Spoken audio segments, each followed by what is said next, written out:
Vitaly, would you open us in prayer? Хорошо, Виталик, помолись. Очень святый, благодарны за этот день, благодарны за то, что мы еще имеем возможность обрести милость в своих глазах, и ныне еще можем прославить Тебя тем, что изучать Слово Твое. Господи, благодарны за каждого из нас, за что Ты хранил. И даешь это благословение изучать Слово Твое, наседаться, возрастать, и благослови преподавателя, переводчика и нас, чтобы внимать, слушать и применять это в жизни. И пусть этот день принесет славу Твою. Молимся во имя Иисуса Христа. Аминь. Аминь. Alright, the notes for the kingdom, the divided kingdom period, are being stapled right now, so you'll get them in a few minutes. Прямо сейчас скрепляются заметки для периода разделенного царства, и вы получите их в течение нескольких минут. But let's start with some questions. Ну, давайте начнем с некоторых вопросов. Вот это еврейское слово «пим» в Первое Царство 13:21, где именно оно там указано? So, the Hebrew word pim, which is mentioned in 1 Samuel 13:21, where specifically the place, where specifically it's mentioned? In what part of verse?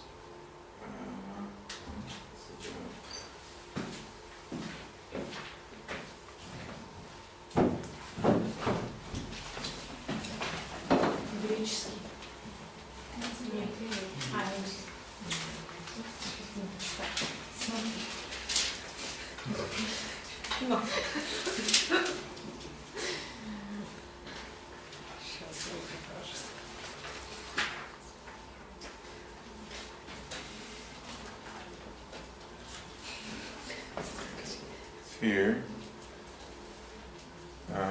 Let me look in the Septuagint and see what word they use. Because that's probably what your Russian translation has. Поскольку это, ну, наверное, именно Септуагинта используется в русском.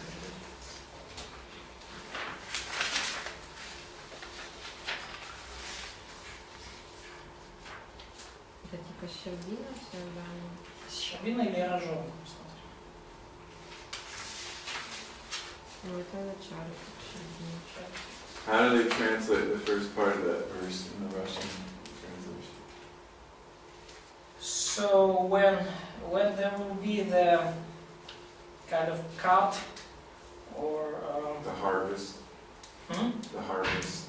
not harvest, just when I Cut.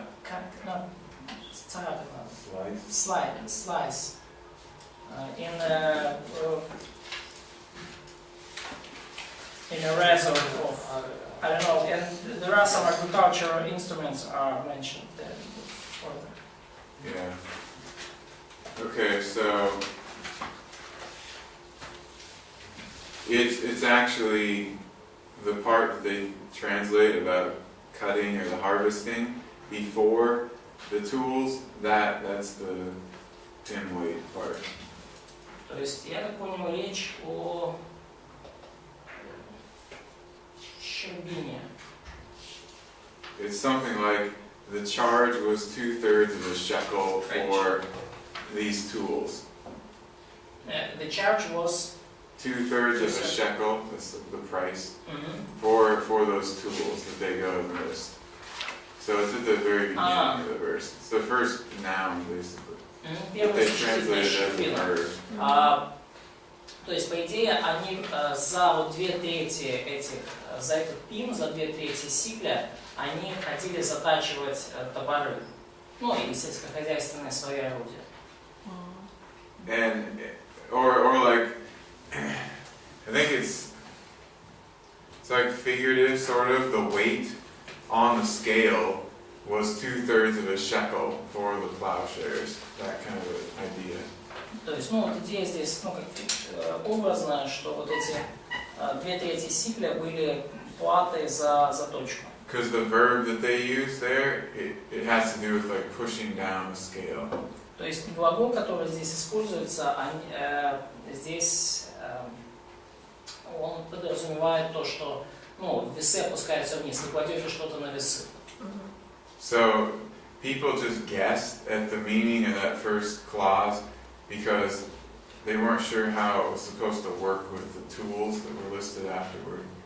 И потому люди просто сделали предположение, как оно соотносится с остатком стиха, вот эти первые глаголы и существительное, когда сделается исчерпывание. И они предположили, что вот это связано с затупением вот этих сельскохозяйственных работ. Но реально там, когда положите на весы пим, за острие у сошников, у заступов и так далее. И можно рассказать по поводу этого намахи, когда Давид использовал пращику, вот этот вид пращика, как раньше это действовало? So, can you share more about this monomachia and this sort of fight, and how did It was the first and second, and that was really great. Thanks. and how did David use his special Но это камни были, нет? weapon sling? Okay. So, то есть, в чем вопрос, как использовать? Было ли Ну, это как в положено? то время, как это вообще, оно было известным, как люди этим пользовались. So, Он такой был мастер в этом. did they usually use a sling in such fights? What did they do? Well, the Israelites did. Ну, израильтяне использовали пращ. Okay, so it's a Greek word. Это греческое слово. Basically means single combat. Ну, в основном оно означает вот эту схватку один на один. And so as I explained before, this was something that they did in the Aegean culture, in wars there. Как я уже объяснял, это то, что они делали в эгейской культуре в войнах того времени. И там. Not really something that would have been normal for the Israelites to do. Но и это не было, вообще говоря, обычным и нормальным для израильтян. But their typical weapons when going into war depended on which section of the army they were in. Но типичное их оружие, когда они шли на войну, и тут уже зависело, понятно, от рода войск. But there was a section that used slings and or bows, the long bow. Ну, были там отряды, которые использовали и пращи, и были отряды, которые использовали луки. And we read even back in Judges about how some of the Israelite slingers were very, very good, really accurate, and the rock would go like, well, this is from later tests, 160 kilometers per hour or more. Но и мы читаем где-то в книге Судей про то, что израильские пращники были очень искусными и точными. И попадали, то есть точно, и скорость полета камня была порядка 160 метров в секунду. They used stones that were about the size of my fist, but rounded. И они использовали камни, которые были Like the size of a tennis ball, kind of. So speed was 160 kilometers per hour or Yeah, at meter least. per second. No, kilometer per hour. Прошу прощения, километров в час, да. Like a tennis ball size, То есть basically. примерно размера с теннисный мяч, мяч для большого тенниса, закругленные камни. Как кулак. And they would put it into a leather pouch, И вклали их в специальную кожаную такую сумочку. and then a rope would be coming off each end. И веревка была с двух концов. And some people swing it like this, some would do it over the head, Некоторые люди раскручивали вот так, некоторые над головой. and then you release one part of it, И потом вы освобождали, отпускали один из концов веревочки, и камень it полетел. flies. So back then, most people that had the rounded stones, И в те времена большинство людей, у них были при себе такие закругленные камни. later on they developed bullet style. И чуть позже они разработали еще камни в стиле пули, To penetrate armor. то есть которые могли пробивать железо. But you can imagine a stone that size going that fast, hitting somebody in the head. Вы можете представить камень такого размера, летящий с такой скоростью, попадающий кому-то в голову. Yeah. If it didn't kill him, it would at least knock him out and probably cause brain damage. И даже если бы оно не убивало сходу, то в любом случае оно поражало человека, человек падал, и ему наносился какой-то в любом случае урон при попадании. У них были как школы, школы для этого, или сам So did they had some training camps, some military schools to train this skill, or just David learned this art skill by У himself? нас не получится так сделать. They would have trained him in the army, but apparently David just learned how to use this himself. Они, скорее всего, учили этому при начальной военной подготовке, но поскольку Давид не был солдатом, то, скорее всего, он сам этому научился. Think of it like people who live out in the woods and they have a farm and they go hunting all the time. Подумайте, вот люди живут на фермах и постоянно ходят, живут в лесах, у них фермы, и они постоянно ходят охотятся. They learn how to shoot a gun so they can hunt effectively. То есть они сами по себе без всяких школ они учатся стрелять, Делать нечего. чтобы эффективно охотиться. And it's Делать нечего. Они находят же. Если люди живут в лесу и на ферме, и обед зависит от их охоты, то они научатся стрелять. it takes a lot less crafting skill to make a sling or to make sling stones than it does to make good arrows and a bow. И требуется на самом деле большое ремесло, большое мастерство, чтобы сделать хорошую пращу и правильно отполировать, и скруглить вот этот камень, чтобы он летел точно в цель.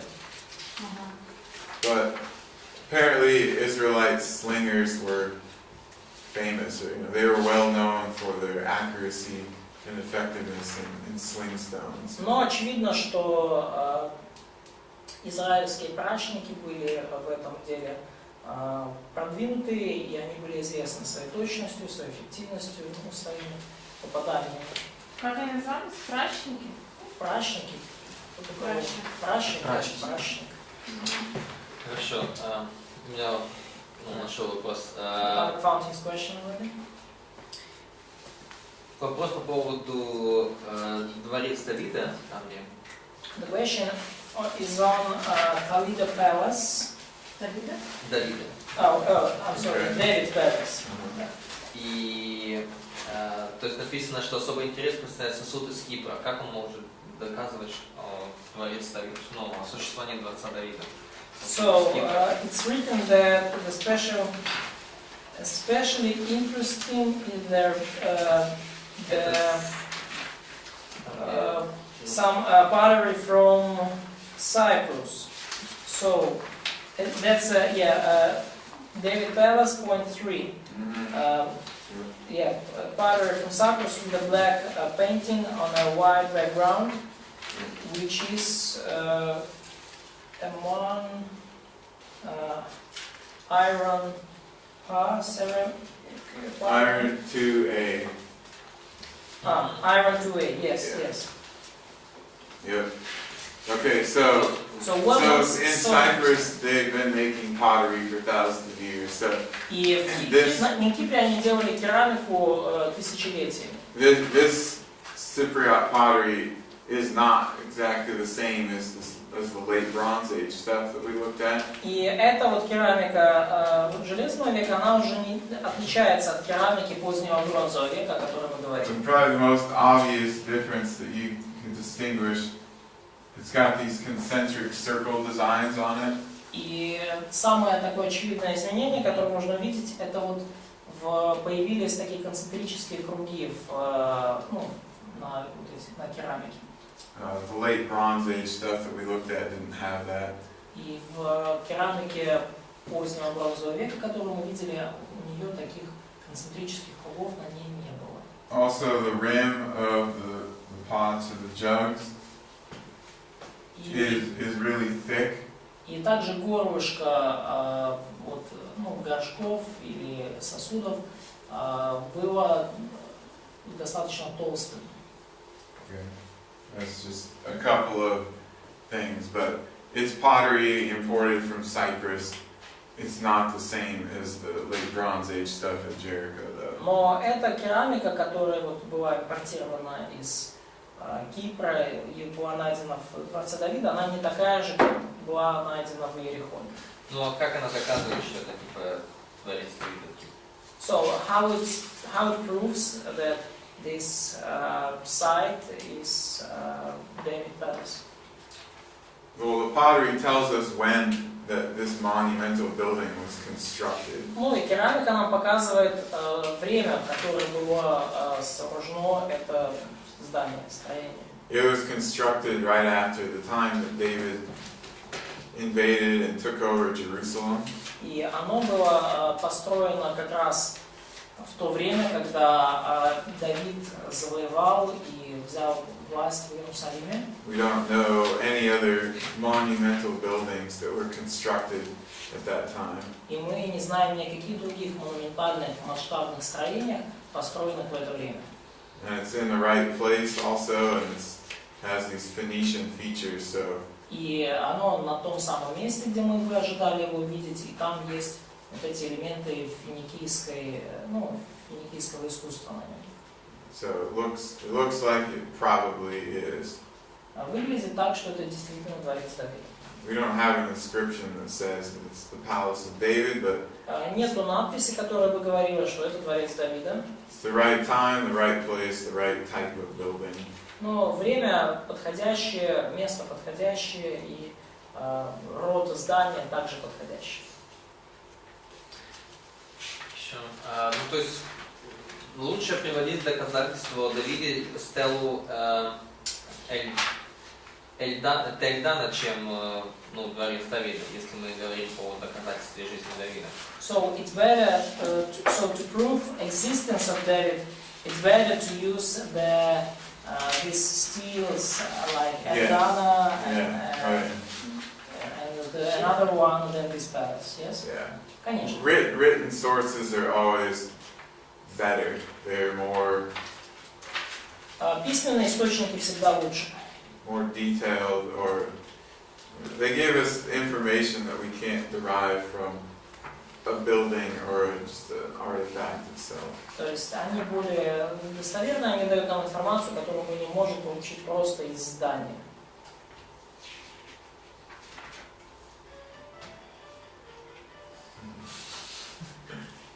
Okay.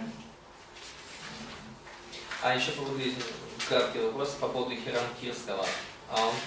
Это говорит нам о том, что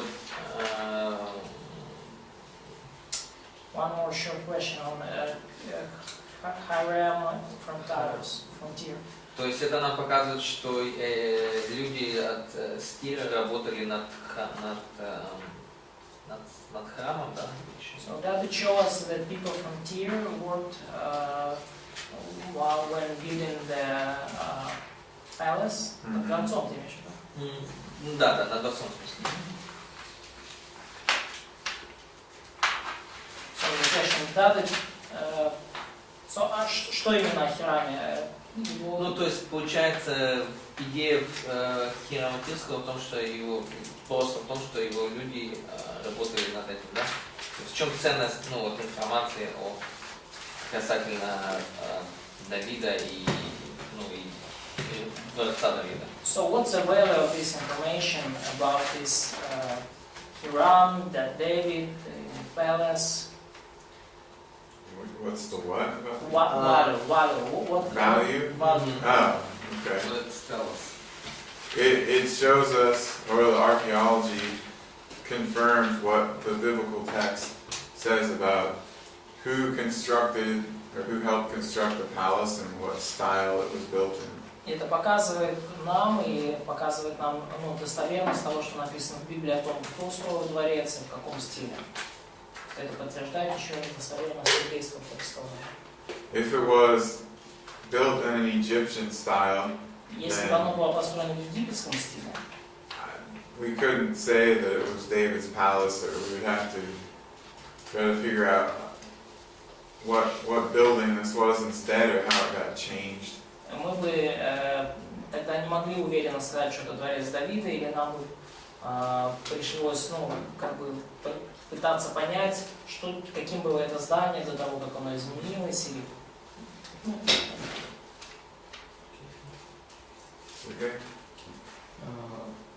Да, мне кажется, что по поводу Саула, что, мы говорили за Мерзесапим, а вот за Гилу Саулу, что ему известно? So, question on Saul. So, what do we know about the Хилам? В смысле, что мы знаем о Гиле, да? Да, и это все, что мы вообще знаем о Сауле. Это вся информация. So, does it all that we know about Saul? В смысле, все, что...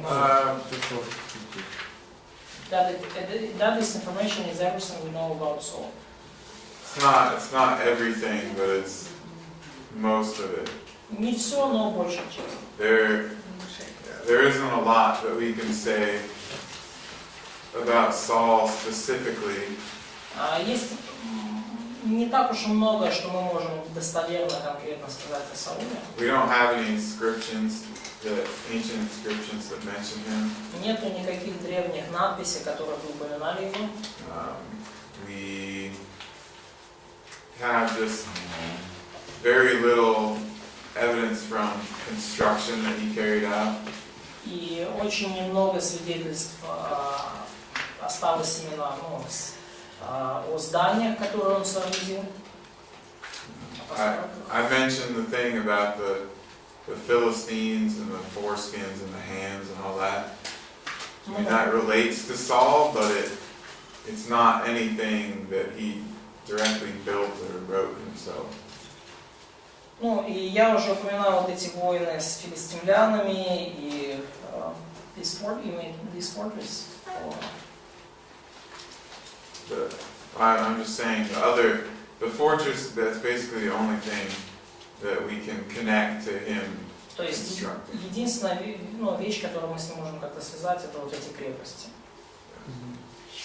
So there's not much that's been found that directly relates to Saul. То есть не так уж и много найдено того, что можно было бы напрямую связать с Саулом. И плюс еще он говорил вот об этих традициях, да, то есть когда края обрезания приносили там, то, что это было обычаем того времени. Просто, в истории Израиля такой переломный момент был. So, but that seems to be the turning point in Israel's history. First king. Sure, we could say general things like the settlement patterns of the people start to change during the reign of Saul. То есть мы можем сказать, увидеть общие закономерности, когда люди начали менять свое место жительства во времена царствования Саула. But Saul didn't build a palace in Jerusalem, he didn't build the temple, he didn't carry out construction at all these other cities. То есть Саул, он не построил ни дворца, ни храма большого, он не строил каких-то других строений, по большей части. Немного от него осталось. Больше воевал кто-то? So he mostly was just involved in campaign, military campaigns. Да.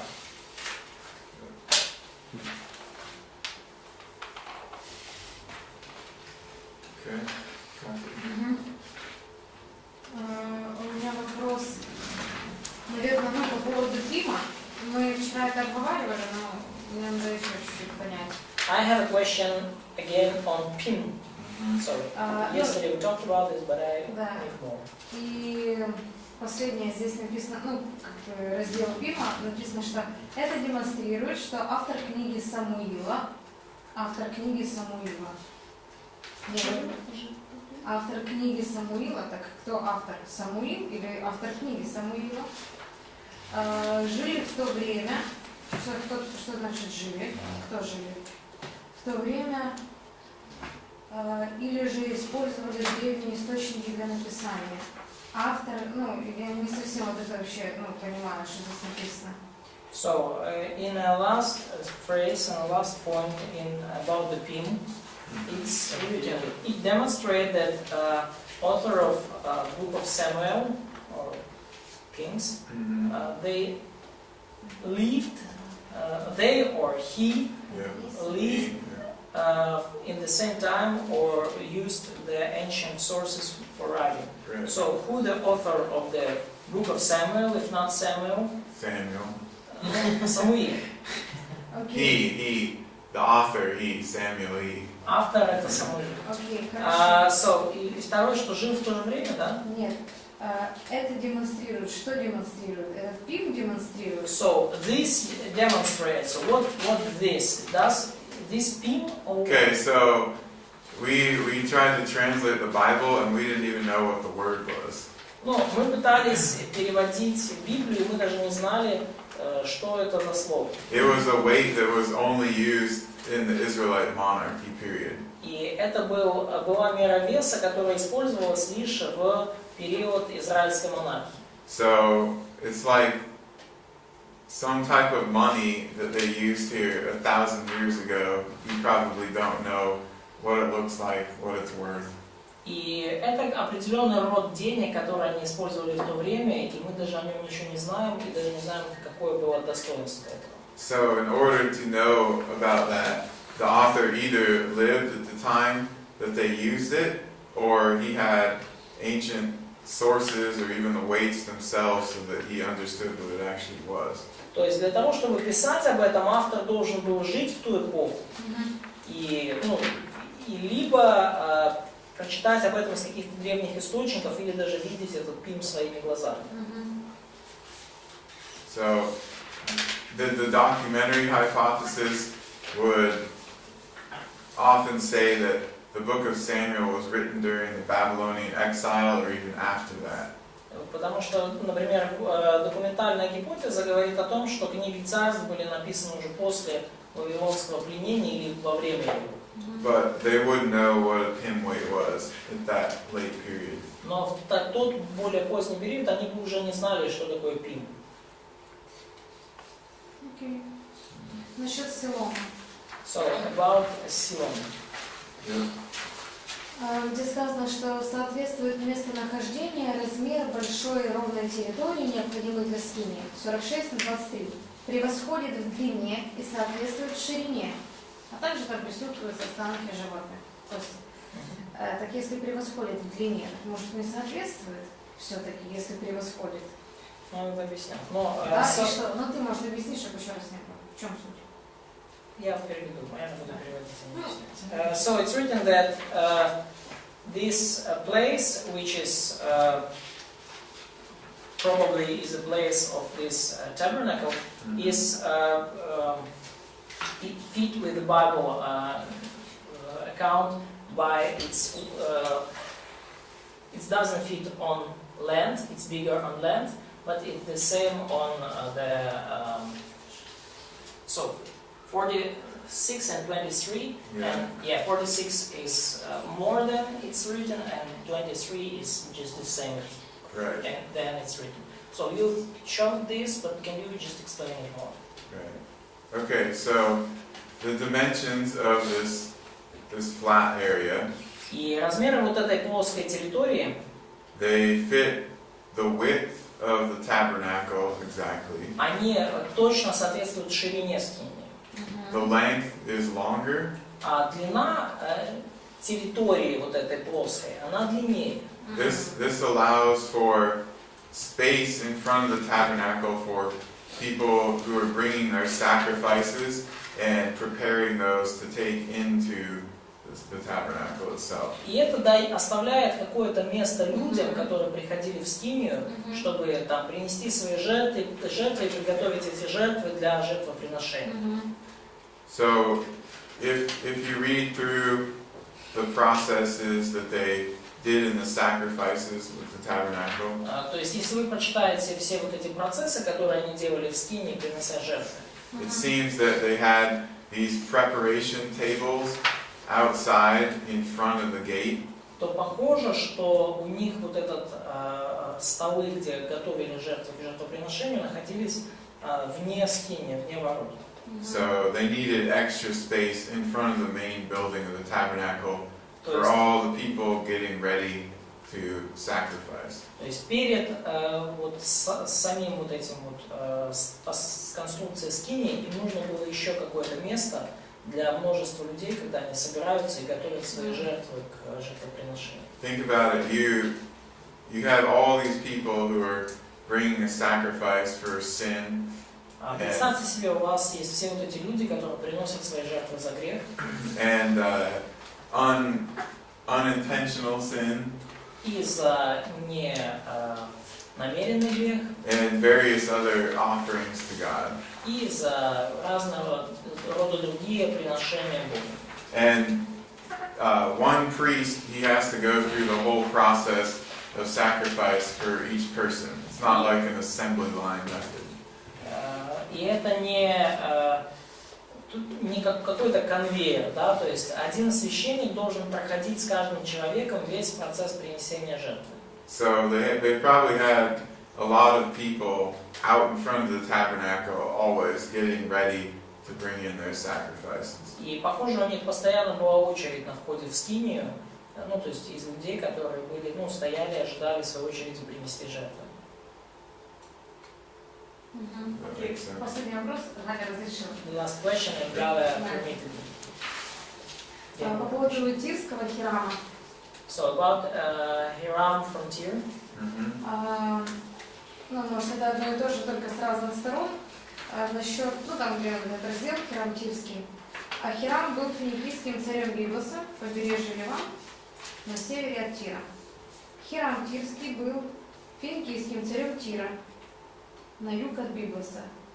Хирам и Ахирам это одно и то же, и как царем Библоса и царем Тира.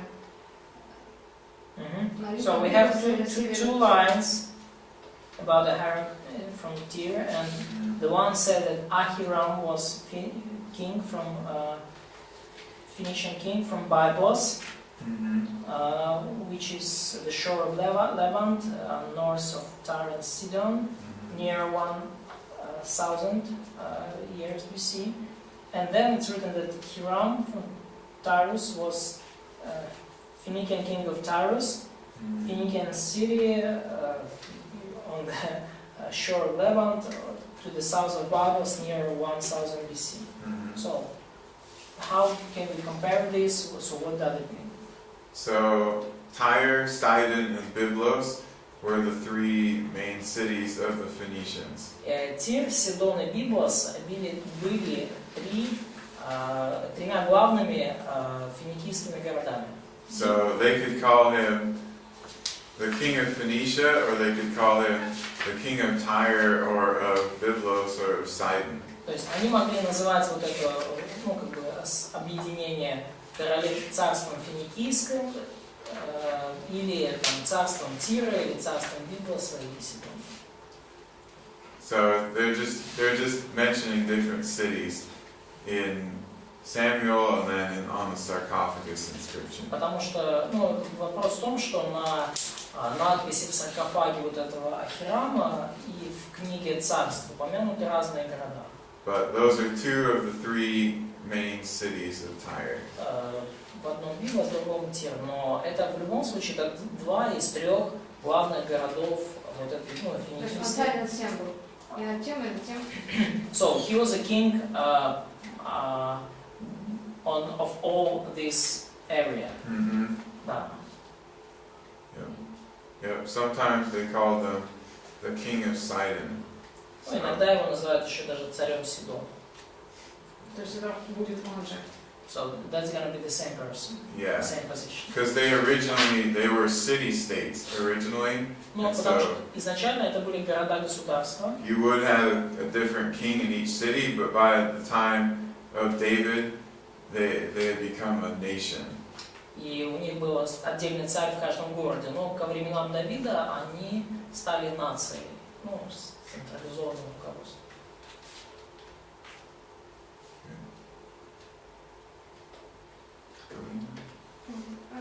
Питання по чутка, не чутка, таку теоретичну. Вчора говорили про старту, От, я чула, що міфологія про Астарту пішла з древнього Вавилону. І це все історія про Німрода, його маму, що Астарта це спочатку божествили його матір. От. І Вал теж звідти пішов, теж, напевно, самого Німрода обожествили. So I've heard some thoughts and ideas that Astarte is and Baal, these gods came from Babylon mythology, but the Astarte would just attempt to make mother of Nimrod, as to make her cult and to make her goddess, and the Baal cult is also just worshipping Nimrod, in fact. So, what can you say about this? So I don't know. Я не знаю. Maybe. Может. Astarte, I think she did come from Ishtar, which was a major Sumerian goddess. Астарта, очевидно, произошла от Иштар, которая была основной богиней в Шумере. But as to where she came from, a specific person in history, or if they just created her, I don't know. Но уже откуда Иштар пошла, и они ее придумали, или это был какой-то прообраз в истории их, я не знаю. Ще теж, теорія. One more theory. Кажуть, що насправді на тому місці зараз мечеть замість храму Соломона. От, насправді на тому місці, храм не був точно на тому місці побудований. Там на місці цієї мечеті тільки одна стіна була храму. Храм був трошки збоку, тому якби захотіли відбудувати цей храм на його попередньому місці, то в принципі мечеть навіть не потрібно руйнувати і трогати. Some people say that the modern mosque or modern this rock of down, down rock. So it's not built on the place of actual temple. So and the place of actual temple, its basement or foundation is a little bit aside. So if you want to renew the temple, you don't have to destroy this mosque or down a rock. So what can you say about this theory? Maybe. А что это вообще за стена? Плачу. And one more question: what is this wall of crying in Jerusalem? Okay. All right. First, Galina's question. Сначала вопрос Галины.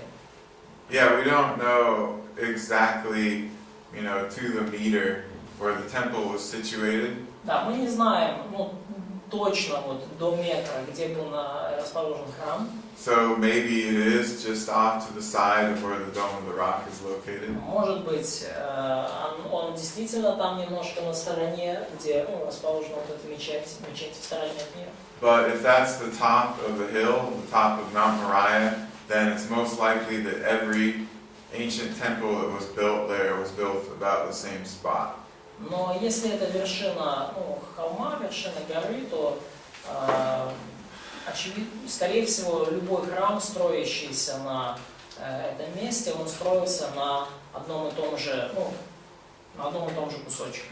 Because people always built their places of worship on the highest spot, on a high place. Потому что люди всегда строили свои места поклонения на самой высокой точке, на самом высоком месте, холма или горы.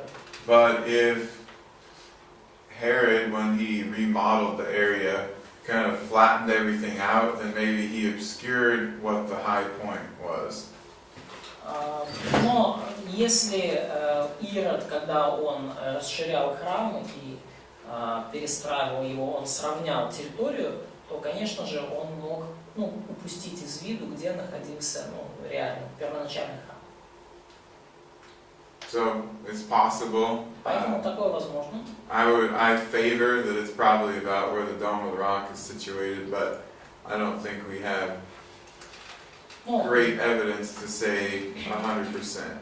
Ну, я склоняюсь к тому, что храм находился реально на месте нынешней мечети, вот, но, в общем-то, у нас нету стопроцентной уверенности в этом. Okay. And then, Wall of Crying. yeah, the Wailing Wall, it's part of the retaining wall of the Temple Mount that Herod the Great built. Вот эта стена плача, это часть поддерживающей стены для храмовой горы, которую соорудил Ирод. Ирод соорудил гору, которую поддерживали стены специально. Вот эта стена, стена плача, это часть такой стены.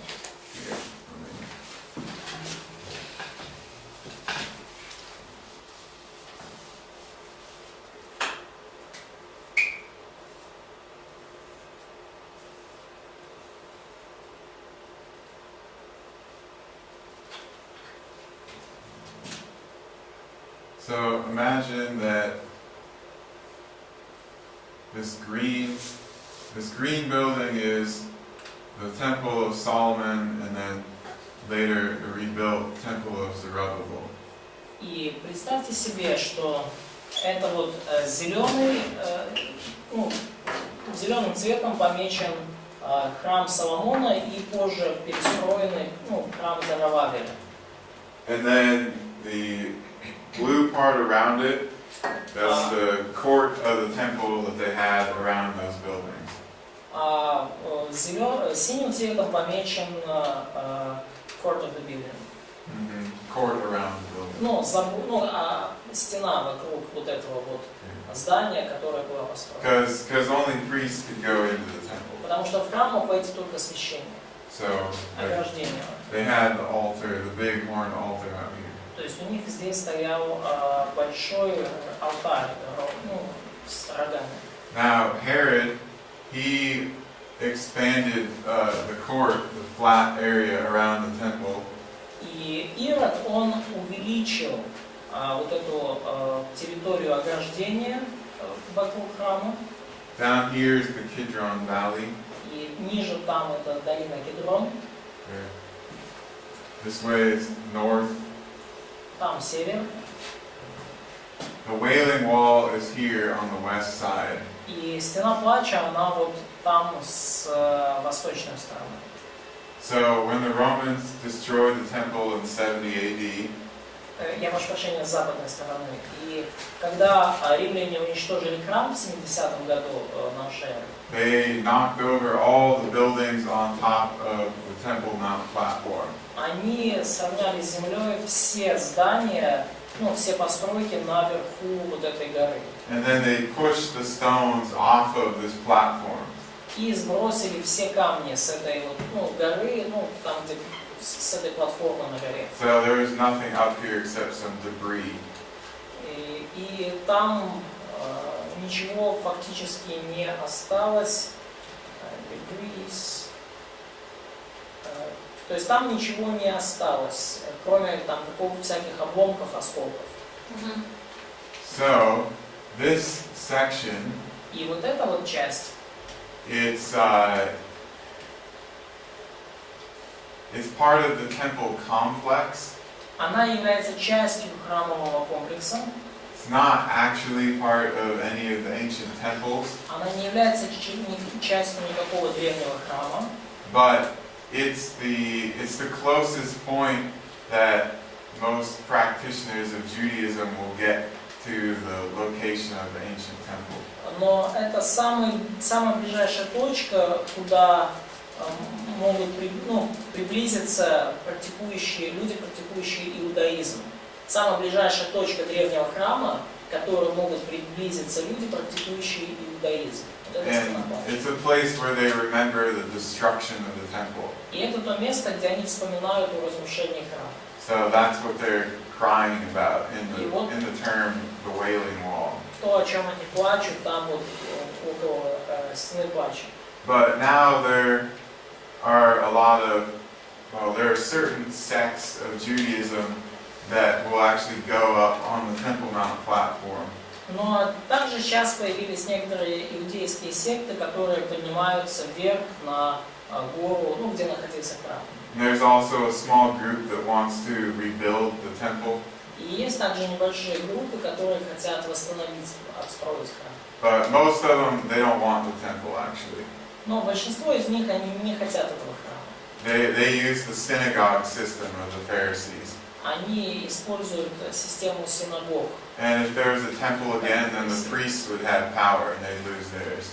И если снова появится храм, то тогда будет, ну, первосвященник в этом храме, который будет обладать верховной властью, и потому, ну, люди в синагогах потеряют свою власть.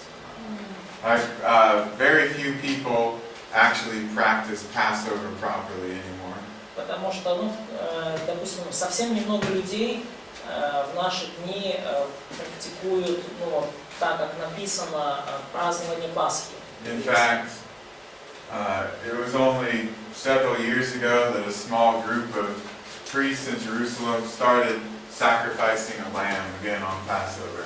И буквально несколько лет назад небольшая группа священников в Иерусалиме, они снова возобновили вот этот обычай принесения ягненка в жертву. So Judaism barely resembles ancient Israelite religion. То есть иудаизм потихонечку заменил вот эту и религию древних израильтян. So most are not concerned with the temple, actually rebuilding it or doing anything with the sacrificial system. Ну, то есть, и потому большинство из них, они не заинтересованы в восстановлении храма и системы жертвоприношения.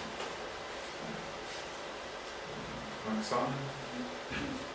Также последний абзац говорит Давида, написано, были найдены более древние артефакты, включая булу 7 века. Что это такое? Буа.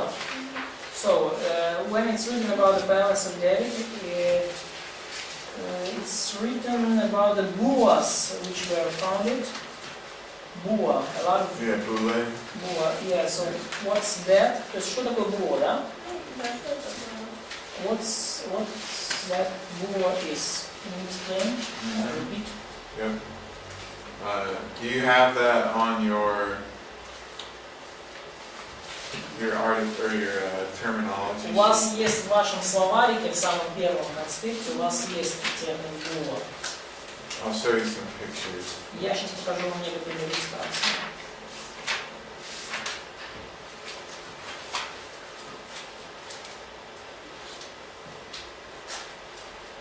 Basically, though, a boule is a piece of clay that they stamp with a ring seal.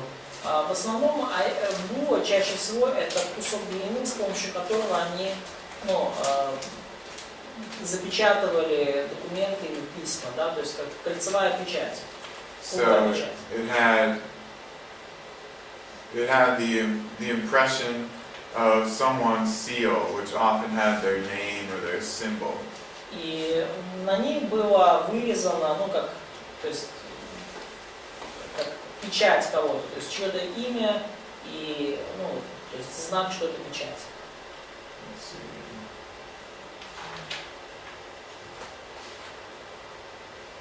So here's one. Ну вот, например, одна такая буа. So it's really small like that То есть она совсем небольшая, вот, примерно вот такого. because they just took their ring and stamped into a piece of clay. Потому что они брали кольцо свое и сделали отпечаток на куске глины. And then they took string and they tied it around a rolled up piece of papyrus or parchment. И потом они брали какую-то веревочку и so they string upon the papyrus. Yeah, okay, so you have a lump of clay, То есть у вас есть, ну, вот кусочек глины, you have a roll of papyrus that you've written something on, то есть у вас есть свиток папируса, на котором вы что-то написали. okay? So you put the clay over the string and over the part of the papyrus, sort of like sealing an envelope. То есть и вы скручиваете этот папирус, да, веревочкой заматываете, и у вас есть вот этот кусок глины. And then you stamp the soft clay and you tie it up. И потом вы завязываете и пропечатываете это вот, в куске мягкой глины, куском мягкой глины. And then it has an official seal on it showing who authorized this document or who wrote the document. И вот на этот кусок глины вы перстнем наносите вот этот вот отпечаток, да, который показывает, кто является автором. And a lot of these have names of people from the Bible on them. И на многих печатях мы видим имена библейских героев. I'll show you a few of these И я later today, but сегодня покажу вам чуть больше этих букв. this one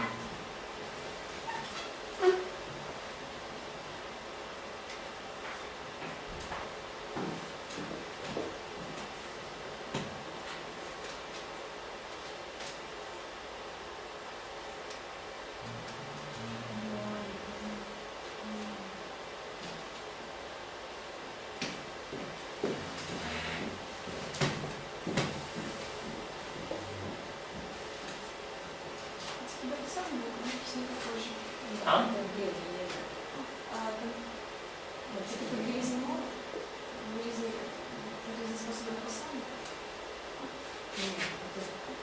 So that's what it says on this one. Ну вот что написано на этой печати.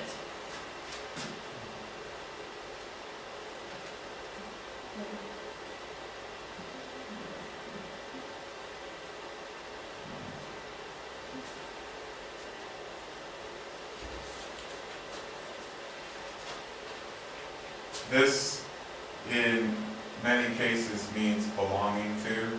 И во многих случаях вот этот знак это означает принадлежащий. In the context of inscriptions, that's often what look is referring to. Ну вот в контексте именно надписи, именно это значит вот этот знак лав. То есть принадлежит такому-то. Here's a name, Это Baruch. имя Барух. You know Baruch, scribe of Jeremiah. Вы помните, да, Барух, тот, который записывал за Иеремией. So Baruch Yahu, that was his whole name. Барух Яху, его полное имя. What's this, Ben? Что это значит? Yep. Son of Nariyahu, Сын Нериаху. Nariah, I don't know how you have it in Russian, but that was his father. Ну, это было, да, имя его отца. And then what's this? А что вот это? Sefer. Сын Нерии. Сефер. What? Сидор. So they roll. Oh, Scroll. it derives from that verb, but it's scribe. It's the word for scribe. Ну, это вообще, оно произошло, но это буквально означает как писец. Ну, So- пишущий. Baruch the scribe, basically. То есть буквально это значит, да, Барух, сын Нерии, писец. So he wrote something, he would seal it with his boule. То есть он что-то написал и запечатал это своей булой.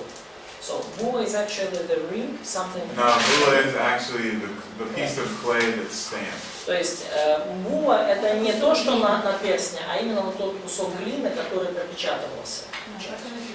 In medieval Europe, they used wax a lot of times for this instead of clay. В средних веках они для этого чаще использовали воск вместо глины. And now we use ink stamps or electronic barcodes or something.